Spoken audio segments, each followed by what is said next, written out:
ದಿನ 398 ಶ್ಲೋಕ 14 ಅಧಿಷ್ಠಾನಂ ತಥಾ ಕರ್ತಾ ಕರಣಂ ಚ ಪೃಥಗ್ವಿಧಂ ವಿವಿಧಾಶ್ಚ ಪೃಥಕ್ ಚೇಷ್ಟಾ ದೈವಂ ಚೈವಾತ್ರ ಪಂಚಮಂ. ಒಂದು ಕರ್ಮಕ್ಕೆ 5 ಪ್ರೇರಕಗಳು ಇರಬೇಕಾಗುತ್ತೆ. ಯಾವುದದು ಅಂತಂದ್ರೆ, ಒಂದನೇದು ಅಧಿಷ್ಠಾನ, ಎರಡನೇದು ಕರ್ತ, ಮೂರನೇದು ಕರಣ, ನಾಲ್ಕನೇದು ಪೃಥಕ್ ಚೇಷ್ಟ ಮತ್ತು ಐದನೇದು ದೈವ. ಯಾವುದೇ ಕಾರ್ಯಗಳು ಅಂತಂದ್ರೆ ನಡೆಯುವುದು, ಮಾತಾಡುವುದು, ನೋಡೋದು, ಇವೆಲ್ಲ ಕಾರ್ಯಗಳು ನಡಿಬೇಕಾದ್ರೆ ಅದರ ಹಿನ್ನೆಲೆಯಲ್ಲಿ ಶರೀರ ಇರಬೇಕು. ಶರೀರ ಎಂಬುದಿಲ್ಲದಿದ್ರೆ ಈ ನಡೆಯೋದು, ಮಾತಾಡೋದು, ನೋಡೋದು ಈ ಪದಗಳಿಗೆ ಅರ್ಥನೇ ಇಲ್ಲ. ಈ 5 ಪ್ರೇರಕಗಳು ಇದೆಯಲ್ಲ, ಇದು ಏನಾಗುತ್ತೆ ಅಂತಂದ್ರೆ ಒಂದೊಂದು ಕಾರ್ಯದಲ್ಲೂ 1 ಹಂತ, 2 ಹಂತ, 3 ಹಂತ, 4 ಹಂತ, 5 ಹಂತ, ಇದು ಹಂತಗಳು. ಒಂದೊಂದು ಕಾರ್ಯ ಒಂದನೇ ಹಂತದಲ್ಲೇ ಅದು ಕಟ್ಟಾಗ್ಬಿಡುತ್ತೆ. ಇನ್ನೊಂದೊಂದು ಕಾರ್ಯಗಳು 2ನೇ ಹಂತದಲ್ಲೇ ಕಟ್ಟಾಗುತ್ತೆ, ಇನ್ನೊಂದು 3, ಇನ್ನೊಂದು 4, ಕೆಲವೊಂದು 5. ಈ 5 ಆದಾಗ ಮಾತ್ರ ಅದು ಕಂಪ್ಲೀಟ್ 100% ಸಕ್ಸಸ್ ಆಗುತ್ತೆ. ಈ ನಡೆಯೋದು, ಮಾತಾಡೋದು, ನೋಡೋದು ಈ ಪದಗಳಿಗೆ ಶರೀರ ಇಲ್ದಿದ್ರೆ ಒಂದು ಅರ್ಥನೇ ಇಲ್ಲ. ಆದ್ರಿಂದ ಈ ಎಲ್ಲಾ ಕ್ರಿಯೆಗಳಿಗೆ ಶರೀರ ಅಧಿಷ್ಠಾನ ಅಂದ್ರೆ ಮೇನ್. ಅನುಷ್ಠಾನ ಅಂತಂದ್ರೆ ಒಂದು ಬೇಸ್, ಫಂಡಮೆಂಟಲ್. ಈ ಎಲ್ಲಾ ಕ್ರಿಯೆಗಳು ಇಲ್ಲದ ಶರೀರಗಳು ಇಲ್ಲ, ಶರೀರವಿಲ್ಲದ ಕ್ರಿಯೆಗಳಿಲ್ಲ. ಇದರ ಅರ್ಥ, ಈ ಶರೀರವನ್ನು ಬಳಸಿಕೊಳ್ಳುತ್ತಿರುವ ಅಂಶ ಒಂದಿದೆ. ಆ ಅಂಶ ಯಾವುದು ಅಂತಂದ್ರೆ ಅದು ನಾನು ಅನ್ನೋ ಒಂದು ಚೈತನ್ಯ. ನಾನು ಅಂತ ಮಿಡಿತಾ ಇರ್ತೀವಲ್ಲ, ಅದೇ ಆ ಚೈತನ್ಯ. ಕರ್ಮವನ್ನು ಮಾಡುವುದೇನೋ ಈ ಶರೀರವೇ, ಆದ್ರೆ ಅದರ ಹಿನ್ನೆಲೆಯಲ್ಲಿ ಈ ಕರ್ಮಗಳನ್ನೆಲ್ಲ ಈ ಶರೀರದ ಮೂಲಕ ಮಾಡಿಸ್ತಾ ಇರೋದು. ಯಾವುದೇ ಒಂದು ಕರ್ಮ ಮಾಡ್ಬೇಕಂತಂದ್ರು ಈ ಶರೀರ ಮಾಡುತ್ತೆ, ಆದ್ರೆ ಆ ಕರ್ಮ ಮಾಡಿಸ್ತಾ ಇರೋದು ಯಾರು? ಈ ನಾನು ಅನ್ನೋ ಒಂದು ಚೈತನ್ಯ. ನಾನು ಆದ್ದರಿಂದ ಒಂದು ಕಾರ್ಯವು ನಡಿಬೇಕಾದ್ರೆ ಈ ಶರೀರ ಮಾತ್ರವೇ ಕಾರಣ ಆಗೋದಿಲ್ಲ. ಈ ಶರೀರವನ್ನು ನಡೆಸ್ತಾ ಇರೋ ಆ ಚೈತನ್ಯ ಅನ್ನೋ ಒಂದು ಪ್ರೇರಣೆ ಇರಬೇಕು. ಮೊದಲನೆಯ ಕಾರಣ ಕರ್ತ, ಎರಡನೆಯ ಕಾರಣ ಶರೀರ. ಅದಕ್ಕೆ ಇಲ್ಲಿ ಶ್ರೀಕೃಷ್ಣ ಹೇಳ್ತಾ ಇರೋದು ಅಧಿಷ್ಠಾನಂ ತಥಾ ಕರ್ತ ಅಂತ. 2 ಕಾರಣಗಳು ಯಾವುದು ಅಂತಂದ್ರೆ ಇನ್ನು ಮೂರನೇದು ಇದು ಇನ್ನು ಇವಾಗ 2 ಕಾರಣಗಳಾಯ್ತು. ಇನ್ನು ಮೂರನೆಯ ಕಾರಣ ಕರಣಂಚ ಪೃಥಗ್ವಿಧಂ.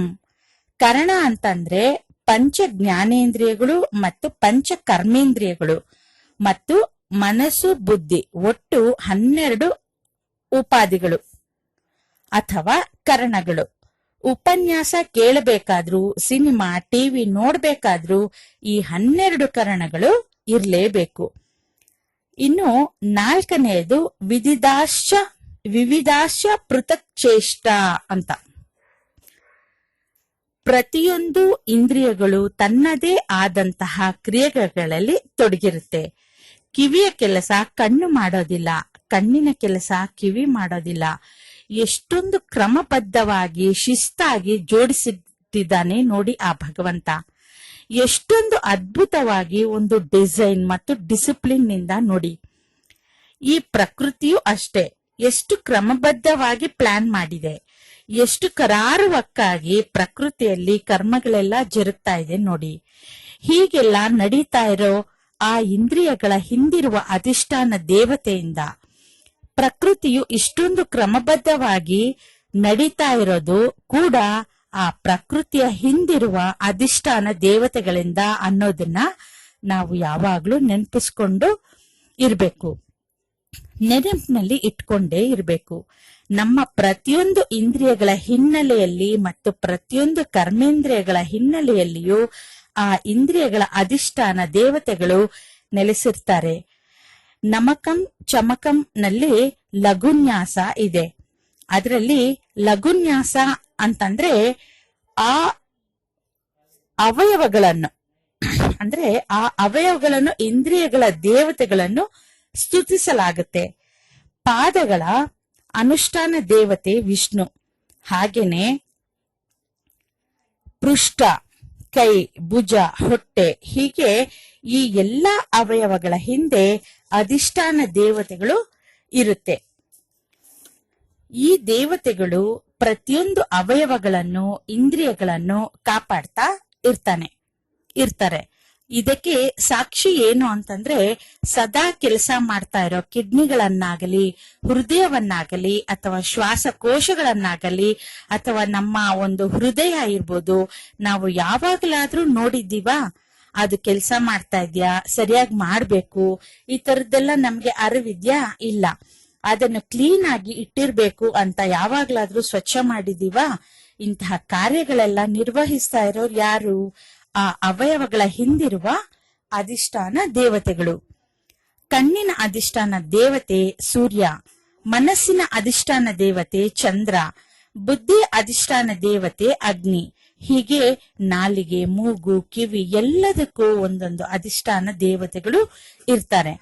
ಹೀಗೆ ಯಾವುದೇ ಕಾರ್ಯಗಳು ನಡಿಬೇಕಾದ್ರೂ 5 ಕರಣಗಳು ಇರುತ್ತೆ.